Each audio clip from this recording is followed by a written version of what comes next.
Hello, hello, hello, and welcome to Latinx YC, where we discuss all things related to U.S. politics from a Latino, Latina, that's us, and Latinx perspective.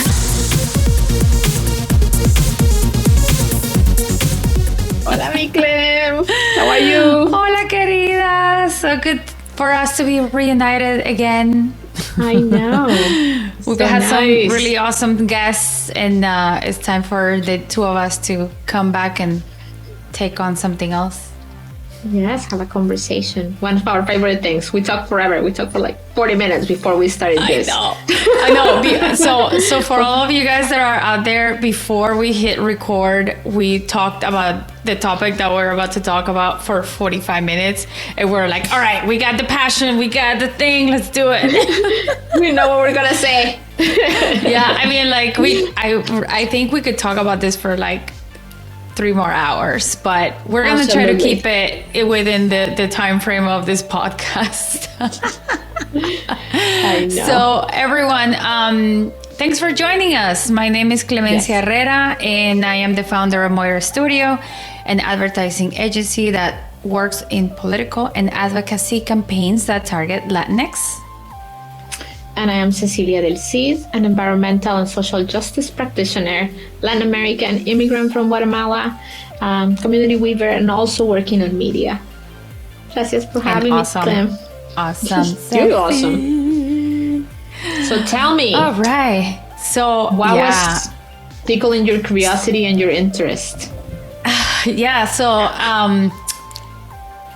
sometimes like topics that we come up with in the podcast come from like personal experiences. I'm a very observant person, and so I start like, you know, not only am I very observant, but like my brain is always like yes, always like working and analyzing like things that I'm seeing. So I basically the topic for today, which we're gonna discuss, there's been a mass exodus from jobs, right? You know, it's all over the news. There's the big like resign hiring hashtag everywhere. Yeah.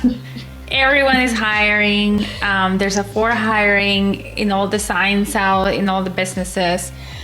And I was wondering, are these guys hiring, you know, adhering to DEI practices? Like now they have a chance to kind of like start from zero. Like, are they hiring more of us? Like, are they hiring more Latinos? And so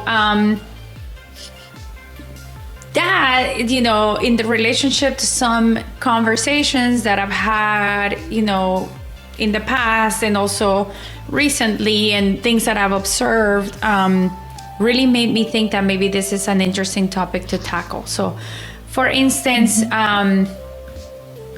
as you know, I am a business owner. I employ majority Latinos and specifically Latinas.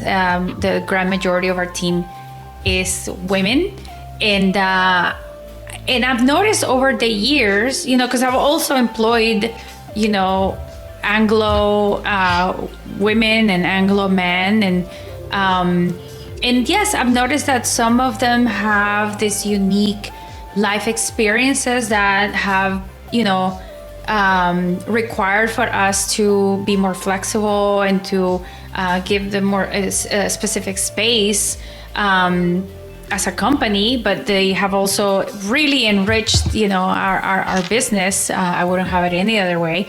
And so, you know, I started thinking about like, okay, does that make, you know, Latinos challenging employees to have? So that's one.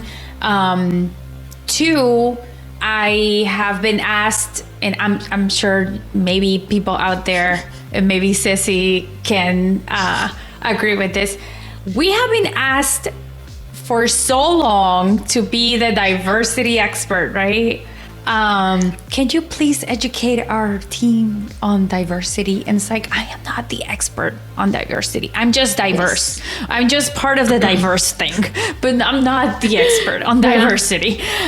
So I can't really, you know, consult with you about this. And then recently, and this is great because I didn't see this before, but as more and more demand is growing for bilingual content, I've noticed that some vendors have increased their prices if they are creating bilingual content, which I think is great. It's an added skill set that not everyone has, and it should be paid accordingly. So, I know, in the past, back when I was employed, I've had jobs in which companies have taken advantage of my bilingualism without getting compensated for it. It wasn't included in my job description that I would, do things in two languages. It wasn't a point of discussion during my interview. It was just like, oh, you speak another language. Well, here we have this other project that maybe you can translate for us and also present it because, you speak the other language and we don't know. And we don't. So basically I would be making the company money because they're, they can facilitate for their clients or make a sale because of it. And I wasn't seeing any of it.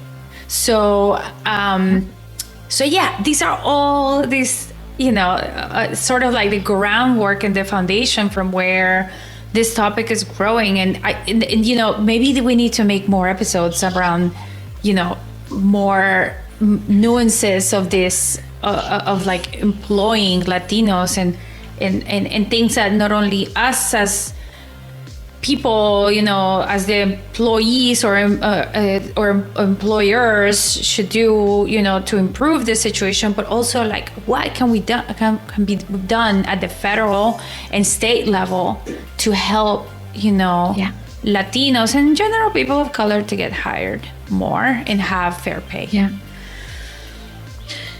When you first shared with me what we were thinking about this potential, the topic for this episode, and I said what was coming up, and I wanted to hear what some of your experiences are, because you are out there obviously producing content in Spanish and English, and you're also out there supporting political candidates that are representative of many of them are Latino, some are not, many are not. You work with both, but you have found this focus, and I think I have the opportunity, even though my training is, I'm trained as a scientist, a lot of my work experience has been providing support to multicultural communities and immigrant communities. While I was studying, I was working. Mm-hmm. So a couple of things come to me after you make that introduction about your experiences. I totally agree about, many times the skill of speaking Spanish, in particular in the United States, is not always valued and appreciated. However, I've seen people who are English speakers, first language English speakers, who put in their resume that they are Spanish speakers, and that represents an advantage to them. So that's one that thing. Makes my blood boil. Even though it took, for example, I speak a third language, I speak Portuguese. I usually call it Portuñol. My partner gets super mad at me because he says you don't, just I've seen you, you're there, you can communicate, you can read it, you can write it, you should just say fluent, and I'm trying to be transparent, and I hold myself to that accountability. But I have also seen people who do not speak Spanish to the level that I speak my third language that call themselves fully bilingual. Oh yeah. And I'm like, I don't think you understood half of what I just said once I go to my normal Spanish speaker speed. Yeah. So that is one point. Another point is I've also worked as an interpreter. So there is two things. You can be a translator when you translate written, and you can be an interpreter. And you can be an interpreter means that your brain is simultaneously working. You can interpret afterwards, right, and you can interpret consecutively. So there is a skills that you hone and practice. I mean, there's absolutely no way that I could be doing it simultaneously. I'd be like, my brain. So there is consecutive and then a simultaneous interpretation. Like you can do it in court. Sometimes a person speaks and then you keep notes, mental notes, and then you say, please stop, and you translate. And there is then a person is talking in front of you and you're translating in the ear of another person. And if you're in like a conference, you are hearing and you are at the same time. Sometimes you have a script, sometimes you don't. Most teams of translators only work about 15 minutes and then they rest. They work in pairs or teams because it takes a lot of energy. So these are skills that you hone over a lot of time. They are professional skills people go to. So when people think that because you speak another language, you are capable of translating it, to do translations or interpretations, it's they are putting you in a position in which they are not going to have the quality that you need. I have seen some not just that, very bad Spanish interpretations. But you can also have conversational Spanish and not really be able to write in Spanish.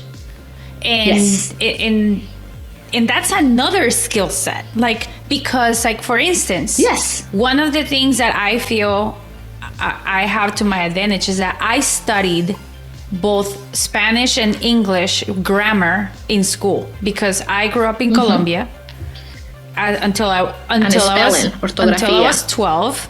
And so I actually had Spanish grammar class in which we like conjugated the verbs. We were doing the spelling and, all the minutia of grammar until I was 12 years old. And then I came here to the US and then I studied English grammar first as an ESL student and then in just the regular, writing class in which we were writing essays and all that stuff. And I would get graded on my grammar and my spelling and all that stuff. So I feel like this is like, a good majority of people don't go through so much schooling in terms of, languages. Like, I feel like one thing is just like, I lived in, I went to, I don't know, somewhere in Latin America for a year and I know how to speak Spanish.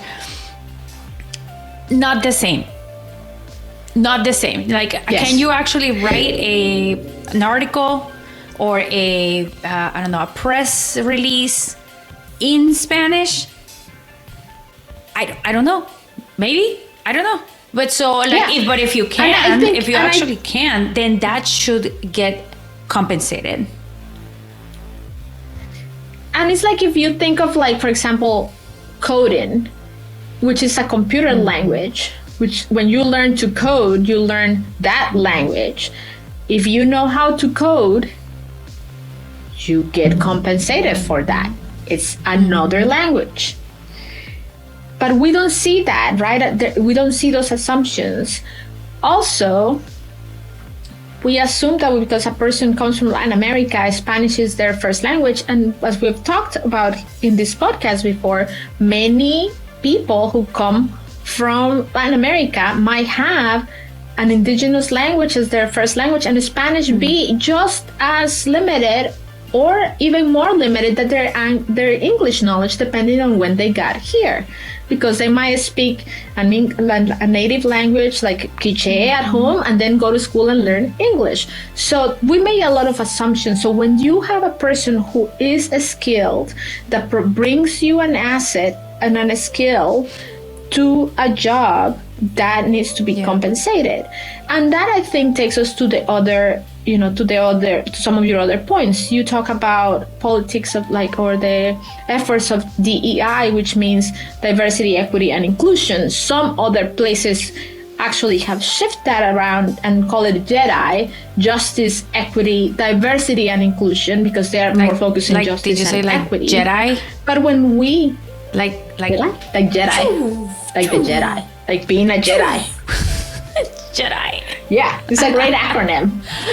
Yeah, so the Jedi, because they are focused. By the way, I did justice. a horrible lifesaver sound.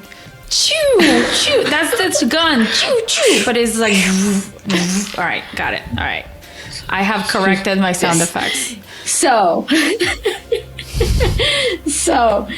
I think that many companies have in the recent years, and especially after some of the incidents of racial inequality in the United States, began to address a lack of diversity in their job force. You have diversity and you can do work to attract numbers of people who are different than your average employee.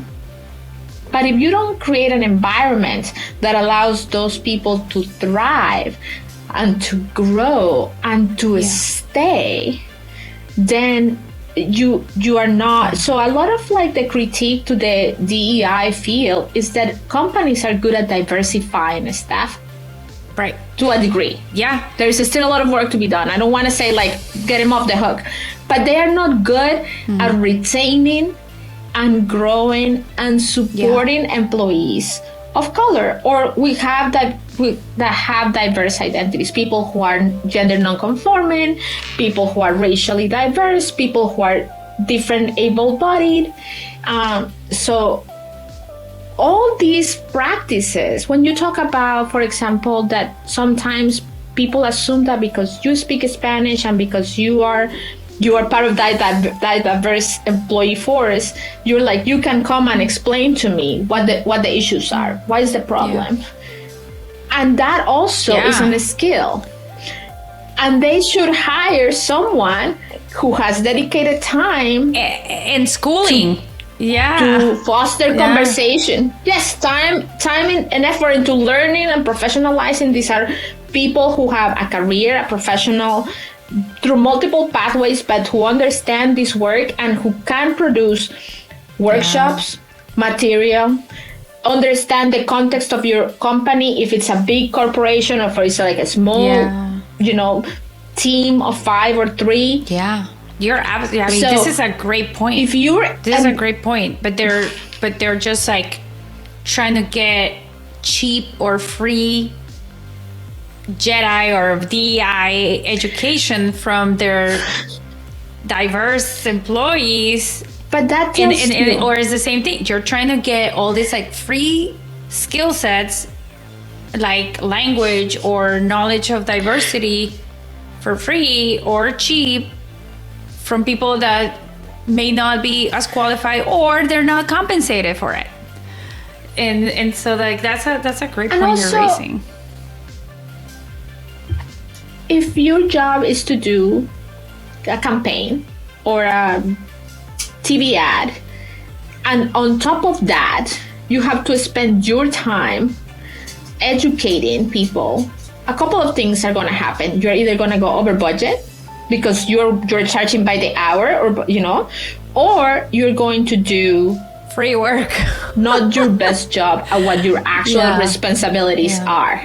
So if I'm an employee that is supposed to do, bank telling, and it turns out that every time that there is 5 bank tellers, but I'm the only one who speaks Spanish, and we are telling the community that come to us because we have Spanish speaker tellers, I can tend to English customers, and then I have to tend to the Spanish customers, and it turns out that I cannot always perform at the same level, or I'm doing double the job, or if I am asked to translate and I am not at the teller line, and I might have goals and sales or other things that I have to, but if I am not in my front, in my drawer, in my window, because I am helping the mortgage office translate, then you're asking me to do things that should have a cost to you and that have a detriment to me, because when you evaluate me, you're going to say, oh, but you are not doing as good as your other teller friends,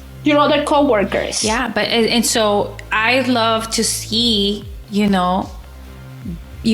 I see job postings in the bank, when you say you're looking for a bilingual bank teller, the salary should be higher than the non-bilingual bank teller, because that person is not only, doing something extra, but also they're attracting a demographic that you want to work with because they're there. Because if there's nobody at the bank that speaks Spanish, the people that are Spanish speaking, or they feel more comfortable speaking Spanish when it comes to finances, are not gonna bank with you. So you're missing out on this demographic. And not all banks are made for all demographics. But if you're specifically in your job posting looking for a bilingual something or other, then I'd like to see that salary be higher, because that's an added skill set. And I think also, in terms of this, so I think that, that creating the infrastructure that you were talking about, when when it starts at the top, we understand that this is important and we understand that this is an added value that we're getting, then everything starts, improving for everybody else. Because also, for I don't know, if a business is being required to do things in two languages, but the client doesn't understand that that's an added value, then that business can pay their employees that have that extra skill set accordingly, because they're not getting enough funding to do it. So, and this sort of goes back to the conversation that we had with Beatriz about the funding for, Latino run organizations. It's they're also doing something that requires an added skill set, but they're not being funded enough because they're not seeing the value in it. And so they can't really pay the right people or pay enough. So it all trickles down. And so if this DEI initiatives are also not, they don't include, no pun intended, if they don't include, those, that kind of, logic, then we're, it's just going to stay as a nice to have, and not really a something that really improves people's lives. You're touching on a couple of very important things. So this idea that diversity, equity, and inclusion needs to be done sometimes by employees without having being to be the responsibility of the hierarchy of the organization. Sometimes people will hire chief diversity officers, so they will be in the C-suite. But these diversity officers will be in a position in the organization in which they don't actually have power, or they actually don't have the budget to make the changes. So they cannot inflict change in policy, and they don't have budget to carry that out, trainings or other things. So that is one way in which these positions are created for show. Another thing that you touch in when you're saying, when you post an opening or a position, there should be something that says, if you have XY skills, these are the core skills, and these are the wish to, nice to have, or top, the necessary and the preferred. Other thing that should be included, and this is part of the equity piece and the inclusion, is to disclose the salary range, and to have, as you go through your hiring process, a very clear rubric about how you're going to evaluate those candidates. We were talking briefly about a study that happened many years ago, in which the same resumes were sent to companies, ones with male and female names, and how those same resumes received different numbers of callbacks. And the same resumes were also sent with white sounding names and black sounding names.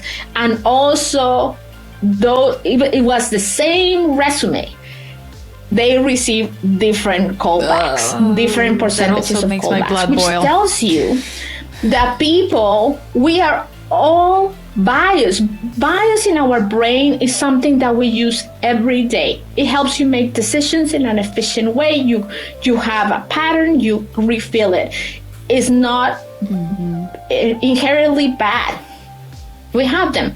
We you prefer a color over another color. You prefer coffee over tea. Like, there are certain things that you do and you move through your life with certain preferences. However, when your biases are operationalized and they inflict how you do and run a business, they run into what discrimination is. So we know these things. They have been researched. There's ultimately people want to hire people difference. that either look like them or they want to have a beer with, which is usually people that look like them, so but at the same time, there's also like this, there's a lot of, like you mentioned, there's a lot of preconceptions on, like what these employees are going to be like, and we go back to that that example that I was giving about, like, yes, maybe I hear people a lot saying, oh, I really want to have a Latina in this position. I really think like a Latina would kill it because they're just like really like go-getters and like, just like a, force to be reckoned with. I'm like, I fully agree with you. I fully agree with that. Also, Latinas in many cases are caregivers. Like they're the head of the family. They're supporting their whole family. They have several generations live in their house, and maybe they're moms, and maybe sometimes they're single moms. And sometimes, like, if their abuelo gets really sick, or their parent has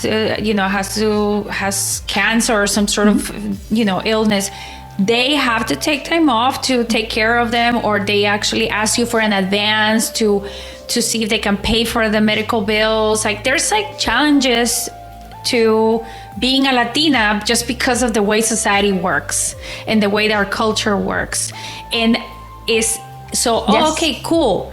Yes, a Latina would really kill it in this position. But are you also willing to work with this Latina to accommodate so she can really kill it and have the mental space to actually do her job and feel comfortable? And like, going back to what you said, the retaining, we can hire her. But then if you start making this outrageous demands on this woman or just not just outrageous, but like just demands that she might not be able to completely keep, and then she's gonna feel bad because she's like, I'm not doing my job correctly. That's not, Latinas are not like, oh, how dare this person, blah blah blah. They're more like, oh my God, I am not doing my job correctly, or like I am failing at my job, and that's just detrimental to their mental health, and also just not really aligned to DEI, guys. And I think you're touching on something. So you're focusing. We're like looking at Latinas because they have there is an intersection of ethnicity and gender. But in general, for many years, women will hide if they had children, will hide if they were pregnant. Like, people will not disclose because you will not be hired. I want to just make the point that no man that has a family has built a career without the support and the hidden labor and unpaid labor of a female or a partner, supporting, taking care of cleaning, cooking, child rearing, educating, caregiving. So all of those things, if you have to pay for all of them, if you have to pay for a nanny, if you have to pay for a cleaner, if you have to pay for a nurse, all of those things have very high rates. But if you have a partner who has provided for you years of work, unpaid labor at home, while you went to work and could work long hours and could take business trips, because you had a wife or a partner at home that did that for you, you didn't do it alone. And those have been gaps that we have worked historically to not talk about. That's when gender roles get into place. That's what, and sometimes it's the woman who has built a career on a partner or a husband that is at home taking care of the children. all that. Like, no one builds a career in this day and age if you have to work and take care of the house. You can do it with an equal partner that takes equal responsibility about the chores and labor that happens of having a fulfilling, like, or a healthy adult life. Adulting sucks. Yeah. Children should delay it as much as they can. But things have been changing, and then people are like, hey, if I can actually work remotely, then why can't I? Yes. And and some companies need to understand that that's the only way, by giving flexibility and space and to your women of color is the only way that you're gonna get those people hired. Or it's the only way that they're actually gonna apply to your work. And so if you're making the demands of, like, first of all, people that have the means to pay for nannies or things like that, then you're never gonna hire people of different demographics. And so it's like it's a very interesting, it's not like, and this is the thing, it's like, and we can make a whole episode about this, but I don't think that Latinos in general are more challenging, or people of color. I don't think they're more challenging employees. They're just different from what you think they are, and or what you're used to, and so you just need to apply different, not apply, but just be more flexible in the way that you work with them.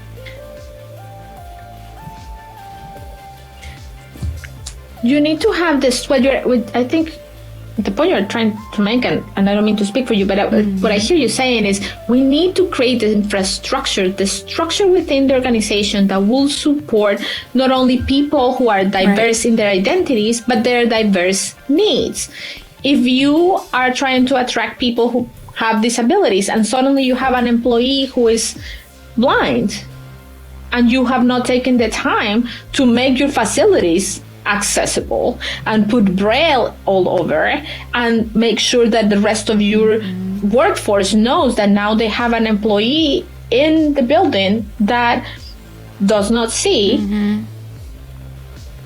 that is on you. You cannot say that you're going to bring someone who has a different need to just and adjust, expect that person to adjust to things that to things that they physically can't. Or it's like if you hire someone who used a wheelchair, and it turns out that in your building there is no elevator or ramps. What do you think that person is gonna and you're gonna say, I gave them the job, but they just didn't show or they up. took really long to get here, or they were late or whatever. So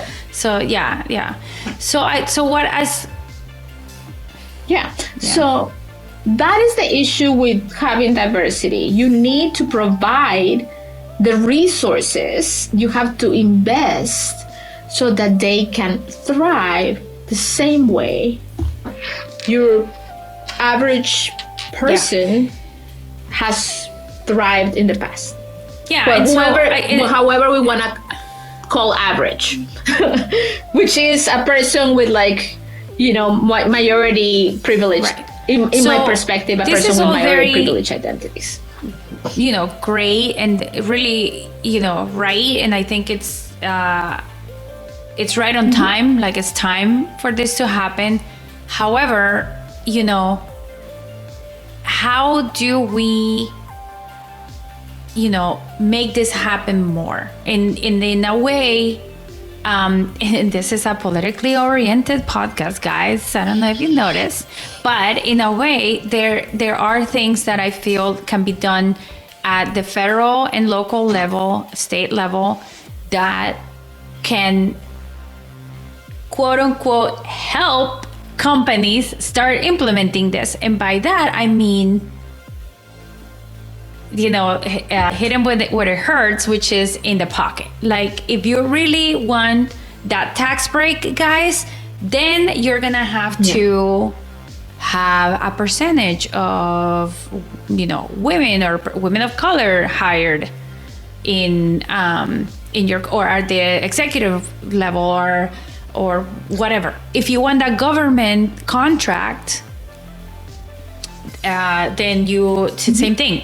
You gotta have, as many people of color or as many women or women of color, whatever intersectionality you want to choose.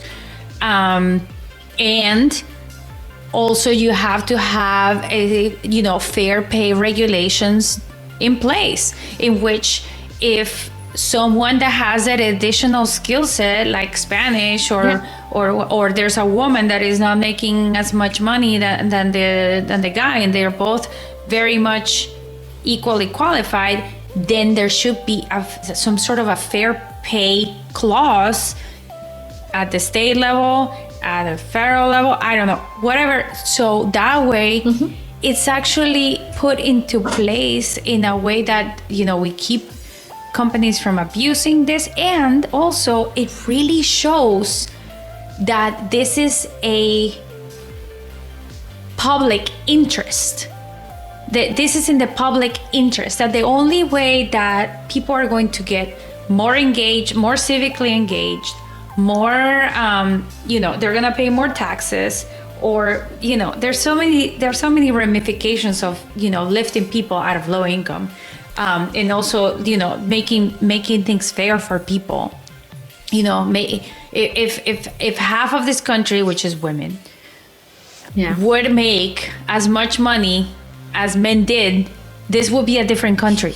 So, and it's the same thing with, people of color. If people of color made as much money as Anglos in a fair way for being equally qualified, then this will be a different country. So it should be in the public interest to, and maybe many companies could be like, oh, I don't have the means to do it. This is the same thing that, many businesses are saying with the minimum wage. But and this is the government's work. Like, it's not just like, well, here's this law and you're gonna have to deal with it. Like, is the government's work to actually come up with a plan? Like, how is it that you're like, let's set up a plan. Okay, in 10 years or I don't know, whatever, 5 years, I don't know, whatever, we're gonna make this happen.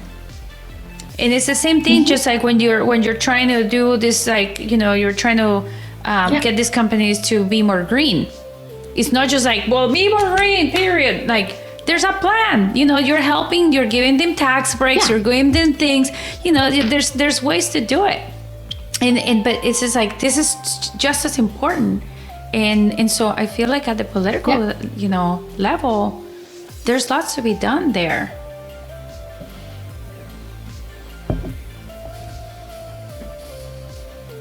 I think that when you talk initially about the DEI initiatives, it was left to the private sector or corporate sector to kind of bring with these initiatives, because I think they didn't want to find themselves in a position in which government regulation, local or federal, was going to have to force them to comply, because now there is a legislation, right?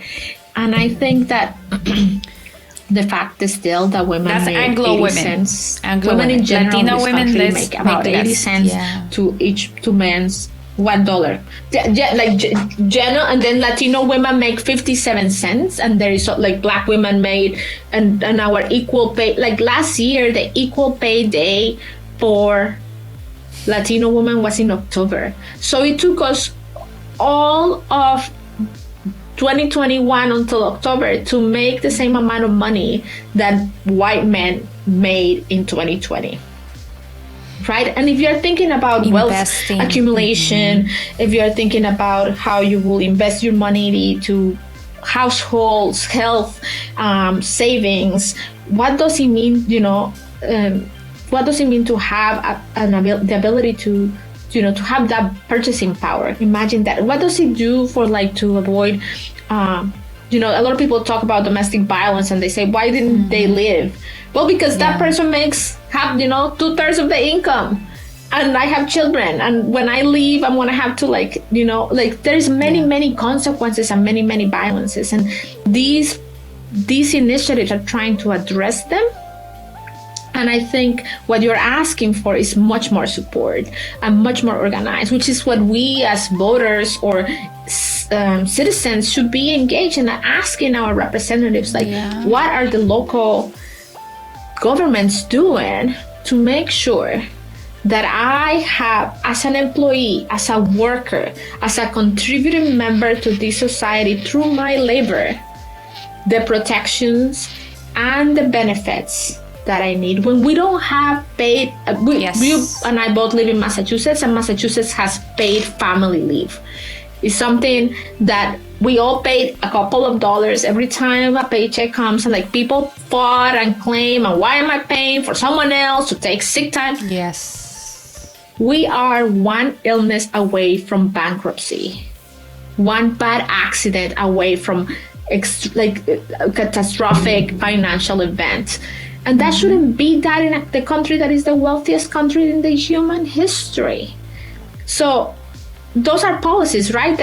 But if I have a coworker that works, I don't know, in like Vermont or Maine or like New Hampshire, I don't know if they have the same benefits that I do, right? So what do we as citizen, as electorate, ask our representatives to think of when they're thinking about creating a fair and thriving working environment, when I can have all the resources that I need so that I can be so my most productive self?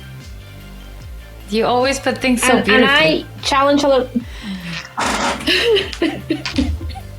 I don't, so I think that you're asking for the right questions, and as we said, like, there is a lot to talk about this because there's many intersections that affect this. But thinking once again politically, what do we do as citizens? Yes, and that's the other thing. Demand. And, we do have to wrap it up really soon. But this whole, and I remember, we when in this podcast, there was that saying that was like, if we keep thinking like a minority, we're gonna, we're just doing a disservice to ourselves. And, this whole thing of like, oh, we just have to put our heads down and be thankful to have a job. It's never gonna help us. We're worth a lot. We have a lot of skill sets that people are searching for. When I hear, I need a Latina because she's gonna be awesome, you're looking for something very specific that we have, that it's not just like, oh, I'm just thankful to have this job. Like, you need me. Yes, I need the job, but you need me too. It's a two-way street. So, it's this whole thinking of like, I am also worth something. I also bring not just like this language or this whatever. It's this work ethic that Latinos have that is amazing. In like, is very sought after. And just thinking of that already, makes you want to think, I'm worth a lot, and I'm worth a lot more than you think I am. And when we start valuing ourselves more, that's when we start making things happen. And so it's a supply and demand. It's a supply and demand. The salaries go up if nobody's taking them, so that's all.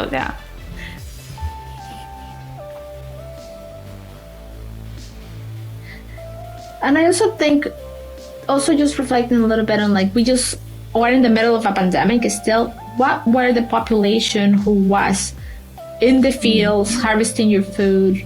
What were the population at the front who were frontline, providing healthcare, nannies, childcare, and many other cares? Like, I think, but they're essential. We many times they were have called thought essential. That those jobs are unskilled jobs. I will last with not just essential, but they are not unskilled. I will last about 20 minutes. It's hard work. Collecting anything on any farm field. That is hard labor, under the sun, with hard conditions, with very limited equipment, like, and you see these guys in the speed at which, like, guys and ladies, gals, like these folks out there collecting produce at the speeds that I'm like, they're a well-oiled machine, and I'm like, that is not unskilled labor. That requires a lot, and people with masters and PhDs do not know how to produce a tomato. Do not even know where the fruit comes from. So don't tell me that those are unskilled. Like, we have to, like, there's many things to address. There's many things to think about, but that we're saying that there's value back to the work ethic, you know, single one of these people tasks. are doing hard and it's labor. About time we begin to value it in, like, you know, very poor conditions, but those people like work.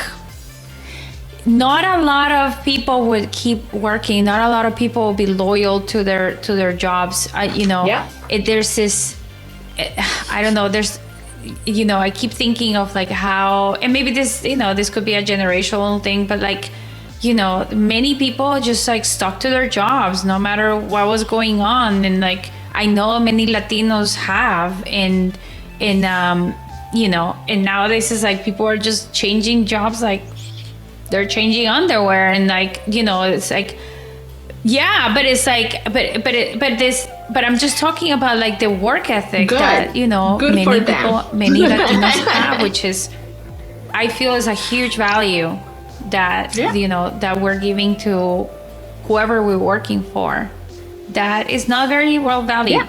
And so we gotta, it's our job to make ourselves be valued, but there's also our job to elect people that value it and will work for us at the local and federal level to value it as well.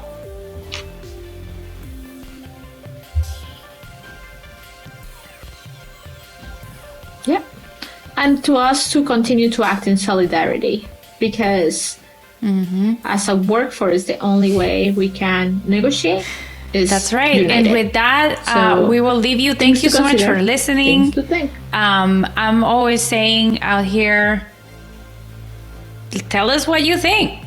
And tell your friends, you know, if you agree with this and you're like, screw these people, whatever, just like tell your friends and tell them to listen to it. And we can all be like, screw these people and blah. So we can all, you know, get together and do something. It's just like, you know, we're not looking to just like talk to the air. We're looking to build something here with everyone out there listening. Let's build something. Let us know what you think. Social media. What you think. Latinx YC Pod, and that is Instagram, Twitter, and TikTok. And then we got my email, clem@latinxycpod.com. And if you're listening on audio, there's like Spotify, Amazon Music, there's Apple. You know, wherever you get your podcast, you'll find us there. And if you rather you find look your at our podcast. beautiful faces, we're also on YouTube. And then you can watch me make all these like weird faces that I'm always making. And it's like, it's so funny. Every time I look at the thumbnails on Instagram, I'm like, it's okay. I got all this weird faces. Anyway, thank you so much for listening, and we will see you next week.